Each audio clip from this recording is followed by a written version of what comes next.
आध्यात्मिक कायाकल्प का विधि विधान भाग 2। आज नया स्वाध्याय पुस्तक 26। आइए माता जी हमसे क्या कह रही हैं, पहले इसको स्मरण कर लेते हैं, फिर गायत्री मंत्र का आधार लेकर स्वाध्याय को शुरू करते हैं। यह पुस्तक आदि शक्ति माँ गायत्री की कृपा से आपके पास आई है। इसे पवित्र स्थान पर रखें, परिवार में सबको पढ़ाएं, मुख्य अंश को नोट करें, उन्हें अपने आचरण में ढालें। ऑडियो को सुनकर किसी अन्य पात्र अथवा व्यक्ति के साथ शेयर करें ताकि ज्ञान का आलोक जन जन के जीवन को प्रकाशित करता चले, दीप से दीप जलता चले। आप भी ज़्यादा से ज़्यादा ऑडियो और पुस्तकें समाज में बांटें। एक गायत्री मंत्र गुरु चरणों का हृदय में ध्यान करते हुए। ओम भूर्भुवः स्वाहा तत्सवितुर्वरेण्यं भर्गो देवस्य धीमहि धियो यो नः प्रचोदयात्। गुरुदेव ने हमें पिछले स्वाध्याय में पार्ट 1 में बताया, पहले तो मिथ्या धारणाएं हटाई थी कि आध्यात्मिक कायाकल्प मतलब कोई मैजिक नहीं है। मैजिक है पर एक इंटरनल मैजिक है। दूसरा क्या, हम विवेकानंद जैसा समर्पण करने के लिए तैयार है। तीसरा, आहार शुद्धि गुरुदेव ने बताई कि हमारे अंदर वो शक्ति होनी चाहिए, हमारे अंदर वो साहस होना चाहिए कि हम कह दें। और गुरुदेव ने कई सारे एग्जाम्पल बताए थे। नारद जी आए ध्रुव के लिए क्यों आए, ठाकुर आए विवेकानंद जी के लिए क्यों आए, और ऐसे तुलसीदास जी का एग्जाम्पल, बहुत सारे एग्जाम्पल गुरुदेव ने दिए थे। उसके बाद गुरुदेव ने बताया था कि इसका उद्देश्य क्या है, कि अगर हम कल्प साधना को समझ जाएं, अगर हम समझ जाएं कि तप की, तितिक्षा की, कल्प की, इन सब की आवश्यकता क्यों है, तो हमारा ज्ञान और कर्म एक हो जाएगा और भक्ति योग हमारे जीवन में प्रकट हो जाएगा। और ये कोई साधारण साधना नहीं है, अनुष्ठान हम करते रहते हैं, पर ये उससे कुछ अलग और कुछ बड़ा है। तो अगर हम सिंसियर हैं अपने लिए, अगर हम अपने आत्मनिर्माण के लिए सिंसियर हैं, हम अपनी आत्मा के प्रति सच्चे और जागरूक हैं, तभी हमें इस तरफ पढ़ना चाहिए। आगे गुरुदेव लिख रहे हैं, मित्रों, कल्प साधना के संबंध में कल थोड़ी सी जानकारी दी गई थी। कल्प आखिर है क्या, यह भी बताया गया था कि कल्प माने परिवर्तन है। पर यह परिवर्तन क्या होगा, कौन करेगा, कैसे संभव होगा? आप कुछ सहयोग करेंगे और हम आपकी सहायता करेंगे। कल हमने कहा था कि आप अपने भीतर के दृष्टिकोण को बदल देना, क्रिया भी इसी में सहायक है। इसके लिए आपसे जप करा रहे हैं, अनुष्ठान करा रहे हैं, ध्यान करा रहे हैं, भोजन के बारे में, आहार की भी साधना करा रहे हैं। ये क्रियाएं हैं। इन क्रियाओं का मतलब सिर्फ इतना है कि आप अपने भीतर वाले दृष्टिकोण, चिंतन, चरित्र, स्वभाव, रुचि और आकांक्षाओं को बदल दें। अगर आपने यह अनुमान लगा लिया हो कि केवल क्रिया करने से, जादूगरी के तरीके से आपको कहीं आसमान से कोई सिद्धि आ टपकेगी, तो आप इस ख्याल को निकाल दीजिए। करना आपको ही पड़ेगा, आपके किए बिना कोई रास्ता नहीं। आप अगर चुपचाप बैठ कर के गुरुजी के आशीर्वाद, सीधे गायत्री माता के आशीर्वाद से या किसी मंत्र के चमत्कार से बदलना चाहते हो और अपनी परिस्थितियों को सुधारना चाहते हो और स्वयं कष्ट उठाने से इनकार करते हो, तो ख्याल रखिए आपको सफलता मिलने वाली नहीं है। 1 महीने का समय भी आपका बेकार चला जाएगा। अच्छा हो आप वास्तविकता को पहले समझ लें, फिर कदम बढ़ाएं। अब कितना सुंदर गुरुदेव शुरू में क्लियर कर रहे हैं, क्रिस्टल क्लियर कर रहे हैं कि जब तक तुम करना नहीं चाहोगे तब तक कुछ नहीं होगा। पिछले स्वाध्याय में, पिछली किताब में भी पार्ट 1 में गुरुदेव ने बताया था कि प्रसव की पीड़ा भी माता सहती है, सब कुछ माँ सहती है, लेकिन बच्चे को वो एक एफर्ट लगाना पड़ता है बाहर आने के लिए। जब तक हम उसके लिए तैयार नहीं है, तब तक हम कोई साधना कर लें, कैसी भी साधना कर लें, कोई अंतर नहीं पड़ने वाला, क्योंकि दृष्टिकोण तो नहीं बदला, अंतर्मन तो नहीं बदला, मन तो नहीं बदला। इसलिए गुरुदेव कह रहे हैं अपना समय बर्बाद मत करो। अगर सोच रहे हो कि कोई जादू की छड़ी चल जाएगी और उस छड़ी से कुछ हो जाएगा, तो ऐसा कुछ होने वाला नहीं है। प्रयास, एफर्ट्स, पुरुषार्थ करना पड़ेगा और उसमें सफाई होगी, क्लीनिंग होगी तो तकलीफ भी होगी। ऐसा नहीं है कि संसार की राह पे तो दुख है ही, पर अध्यात्म की राह पे केवल हंसते रहोगे, आनंदित रहोगे, ऐसा कुछ नहीं है। वहाँ पर भी परिस्थितियाँ आती हैं और ज़्यादा आती हैं। और ज़्यादा क्यों आती है, क्योंकि सफाई भी तो उसी स्तर की होती है ना। जब सफाई होनी है तो परिस्थिति आएगी, हम तैयार हैं तो ठीक, नहीं तो कोई बात नहीं। आगे कल आपको यह भी बताया था कि किस तरीके से लोगों ने अपने आप को बदल दिया और मना स्थिति बदलने के बाद परिस्थितियाँ किस तरीके से बदल गई। कायाकल्प का स्वरूप यही है। फिर कायाकल्प में करना क्या पड़ता है, चलिए इसके लिए मैं आपको एक उदाहरण सुनाऊंगा। वह उदाहरण महामना मालवीय जी का है। महामना मालवीय जी ने एक कायाकल्प किया था। वे भी यही सोचते थे कि शरीर का कायाकल्प होगा। हम कह चुके हैं कि शरीर का कायाकल्प संभव नहीं, लेकिन मन का कायाकल्प करने के लिए प्रक्रिया यही इस्तेमाल करनी पड़ती है जो शरीर के कायाकल्प के लिए कभी कभी की जाती रही होगी। या कभी सफल होती रही होगी। महामना मालवीय जी का कायाकल्प कैसे हुआ? मथुरा जिले में कोसी नाम की एक जगह है। उसके पास जंगल में एक महात्मा रहते थे। तपसी बाबा उनका नाम था।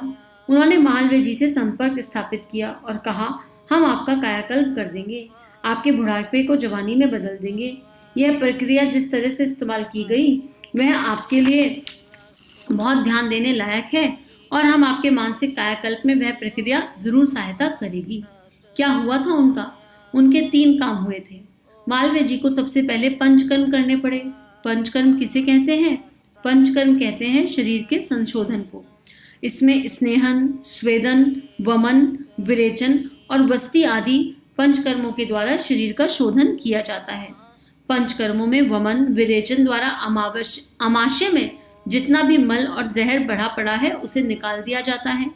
आंतों में जितना भी जहर भरा पड़ा है उसे उल्टी और दस्त करा के बाहर निकाल दिया जाता है। यह 2 कृत्य हुए। तीसरा और रह जाता है जिसे स्वेदन अर्थात पसीना निकालने को कहते हैं। उसमें भाप देकर पसीना निकाला जाता है। पसीना इसलिए निकाला गया कि उनके शरीर में जहाँ कहीं भी कोई विषाणु भरे रहे होंगे या संचित मल भरा होगा उसको निकालने का प्रयत्न किया गया। इसके बाद उन्हें छींके दिलाई गई। जुकाम के कीटाणु अथवा मस्तिष्क में जो मल पड़े पड़े थे उनको निकाला गया। इस तरीके से सारे के सारे मलों का संशोधन हो गया। इस तरीके से कल्प का पहला कृत्य, पहला अध्याय मलों का संशोधन है, जिसको भी पूरा न सही अधूरा ही शारीरिक कायाकल्प करना होगा तो पहले मलों का निष्कासन करना पड़ेगा। अब इसको पहले गुरुदेव समझा रहे हैं। गुरुदेव ने हमें पहले पैराग्राफ में तो रिवीजन कराया बुक 1 का कि कोई आपकी एज वेज चेंज नहीं हो जाएगी। इसमें ऐसा नहीं है कि आप जवान हो जाओगे। इसका मतलब है मन का बदलना, मन स्थिति का बदलना, और मन स्थिति बदलेगी तो सब कुछ ठीक हो जाएगा। अब गुरुदेव के जो शरीर भाव में जो पहले गुरु हैं मदन मोहन मालवीय जी, उनका एग्जाम्पल दे रहे हैं और उस एग्जाम्पल में गुरुदेव एग्जाम्पल में एक्सप्लेन कर रहे हैं कि कल्प साधना शरीर को काम करती है, शरीर को हेल्प करती है, लेकिन इंस्ट्रूमेंट ठीक होगा तभी तो मन बदलेगा। आप मुझे इस शरीर से काम लेना और मेरे शरीर में कभी यहाँ दर्द हो रहा है, कभी वहाँ दर्द हो रहा है, कभी यहाँ परेशानी, कभी वहाँ परेशानी, तो क्या मेरा साधना में मन लग जाएगा? नहीं लगेगा ना। मेरे को जप में, ध्यान में कहीं मन लगेगा क्या? नहीं लगेगा। इसलिए पहले स्टेप पर शरीर की शुद्धि हो रही है और जो भी अब तक कचरा खाया पिया है शरीर के स्तर पर उसे निकालना है। जब हम जप करते हैं तो मन की क्लीनिंग होती है, अच्छी वाली होती है। और अब जब हम शरीर की बात करें तो गुरुदेव उसमें स्टेप बता रहे हैं कि उनके साथ क्या किया। उनके गुरु ने क्या कहा? खूब पसीना निकलवाया, खूब वमन करवाया, वमन मतलब उल्टियाँ होता है, ठीक है, और खूब जो है क्लीनिंग करी, मल की, आंतों की सफाई करवाई। हम सबको पंचकर्म के बारे में पता ही है कि पंचकर्म की प्रक्रियाओं में क्या होता है। ऑयलिंग डालते हैं, ऑयल करते हैं, एनेस्थीसिया नहीं, एनिमा देते हैं, है ना, इस तरह की प्रक्रिया होती है। और आपको बैग में बिठा देते हैं स्टीमर टाइप में। तो क्यों कर रहे हैं? कि हर तरह की सफाई, हर एक छेद, जहाँ पे भी शरीर में छेद है वहाँ से क्लीनिंग हो जाए। रोम छिद्रों से सफाई, नाक से सफाई, गुदा मार्ग से सफाई, हर जगह से पूरी सफाई हो जाए, क्योंकि हमने बहुत कचरा इकट्ठा किया हुआ है और उससे एक बहुत रिलैक्स और सुकून मिलता है। लेकिन केवल शरीर के स्तर पर उसको रोकना नहीं है। क्यों नहीं रोकना है शरीर के स्तर पर? क्योंकि शरीर एक इंस्ट्रूमेंट है और इस इंस्ट्रूमेंट का प्रयोग करना है। इस इंस्ट्रूमेंट का प्रयोग आत्मनिर्माण के लिए करना है, उस परमात्मा तक जाने के लिए करना है। आगे गुरुदेव लिख रहे हैं, इस तरीके से कल्प का पहला कृत्य, पहला अध्याय मलों का संशोधन हो गया। जिनको भी पूरा ना सही अधूरा ही सही शारीरिक कायाकल्प करना होगा तो मलों का निष्कासन करना पड़ेगा।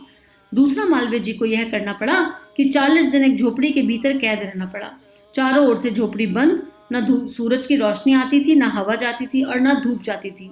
बस उसके भीतर एकांत कोठरी में 40 दिन उन्हें काटने पड़े। उसी में नहाते, पूजा पाठ करते, जो कुछ खाना खाते रहे होंगे वह भी उसी में भेज दिया जाता। शौचादि क्रिया भी उसी में करते। बहरहाल उसमें से निकलना नहीं होता था। टहलना होता तो उसी में टहलते। ठीक इसी तरह 40 दिन उन्होंने काटे। विजुअलाइज या इमेजिन करके भी सोचो कि क्या ही होगा। 40 दिन एक कमरे में जहाँ ना हवा है, ना पानी है, ना धूप है, और आपको वहीं पर खाना है, वहीं पर आप वॉशरूम जा रहे हो, तो कैसे कैसे रहा होगा। हर चीज़ से ऊपर उठना, वो 40 दिन कैसे बिताए गए होंगे। और उसमें कोई छटपटाहट नहीं, अंदर कितना कुछ बजा होगा, कितना उठापटक मची होगी। तो ऐसे 40 दिन निकालने पड़े। अध्याय, अब आगे गुरुदेव लिख रहे हैं, अध्याय नंबर 2 में मैं आपको यह समझाने वाला हूँ कि इन तीनों क्रियाओं का क्या उद्देश्य है। ये तीनों क्रियाएं मन क्षेत्र का कायाकल्प करने के लिए किस तरह से लागू हो सकती हैं। 2 बातें हो गई। एक हुआ उनका मल संशोधन और दूसरा हुआ एकांत सेवन, अब एकांत में रहे ना। तीसरा एक और पक्ष यह था कि उनको विशेष पदार्थ खिलाए गए थे। क्या खिलाए गए? ऐसे पदार्थ खिलाए गए जिससे कि उनके शरीर में नए कोषाणु बन जाए, नया जीवन आ जाए। उनमें गिलोय जैसे टॉनिक टाइप की कुछ चीज़ें ऐसी थी जिन्हें एक फ्लास्क में बंद करके रखते थे और 7 दिन बाद वह तैयार हो जाती थी तो उन्हें पीसकर उन्हें पिलाते थे, जिससे कि कायाकल्प में पुरानी खराबियां निकल जाएं और नई अच्छाइयां शुरू हो जाएं। यह कृत्य 40 दिन तक चलता रहा। 40 दिन के बाद क्या लाभ हुआ, ज़्यादा तो मुझे कुछ मालूम नहीं, पर इतना लाभ तो मालवीय जी ने स्वयं छापा था कि मेरी स्मरण शक्ति ठीक हो गई, सफ़ेद बाल काले हो गए। ऐसे कई लाभ उनके हुए। यह लाभ कब तक टिके, इस बारे में मुझे कुछ नहीं कहना, क्योंकि मैंने शारीरिक कायाकल्प की बाबत कुछ कहा भी नहीं और कुछ ऐसा कराने की स्थिति में मैं नहीं हूँ। लेकिन मानसिक कायाकल्प में भी इन्हीं तीनों सिद्धांतों को बराबर आपको लागू करना पड़ेगा। एक एग्जाम्पल दिया गुरुदेव ने कि मालवीय जी ने ये सब किया तो उनके अंदर बहुत बड़े परिवर्तन आए। उसमें गुरुदेव नहीं जा रहे हैं कि क्या परिवर्तन आए क्या नहीं, गुरुदेव जो मालवीय जी ने एग्जाम्पल्स लिखे वो बता रहे हैं, पर गुरुदेव कह रहे हैं कि मैं जो आपसे कराना चाहता हूँ वो मानसिक परिवर्तन है। आपका मन स्थिति बदले तो परिस्थिति बदल जाए, भावनाओं का परिवर्तन परिशोधन है और उसमें भी इन प्रक्रियाओं से गुजरना पड़ेगा, तब तितिक्षा करनी पड़ेगी, आहार संयम करना पड़ेगा। वो कैसे होगा गुरुदेव समझाएंगे आगे। तो गुरुदेव कह रहे हैं इससे कम में काम बनेगा नहीं, लेकिन एक काम आपको यह करना पड़ेगा कि आपके भीतर जो भी संचित मल आवरण और विक्षेप हैं, जो भी कषाय कलमश भरे पड़े हैं, कौन से वाले, राग द्वेष छल कपट क्रोध लोभ ईर्ष्या अहंकार, ये वाले की बात कर रहे हैं गुरुदेव, उन सबको पहले स्वीकार करना पड़ेगा, फिर उनको निकालने के लिए तैयार होना पड़ेगा। पहले तो हमारा अहंकार हमें हमारी कमियां स्वीकार ही नहीं करने देता। तो यहाँ गुरुदेव ये कह रहे हैं जो भी बड़े पड़े हैं उनकी ओर गौर करना पड़ेगा, उनको देखना पड़ेगा, ना केवल गौर करना पड़ेगा परंतु इन्हें निकालना भी पड़ेगा, जद्दोजहद करनी पड़ेगी, लड़ना पड़ेगा। पिछला जीवन कैसा भी रहा हो, कितने भी कुसंस्कारों से भरा पड़ा रहा हो, पर अब उनको दूर करने का समय आ गया है और आपको करना ही चाहिए। ये कैसे संभव है, ये संभव है हमारी प्रायश्चित प्रणाली से, और इसी के लिए प्रणाली है। तो इसका आगे का स्वाध्याय कल करते हैं, पर इसके लिए गुरुदेव ने आज हमें मेंटली प्रिपेयर कर दिया कि on what ride he is taking us to. तो एक समझ लो एक झूले में बैठने जा रहे हैं और वो झूला गुरुदेव झुला रहे हैं, चला रहे हैं। अब झूला जब बहुत ऊंचा जाता है तब भी पेट में गुदगुदी होती है और जब नीचे की तरफ आता है तब भी गुदगुदी होती है। अब ये राइड पे जो लोग बैठ जाएंगे उनको वो गुदगुदी अनुभव होने लगेगी।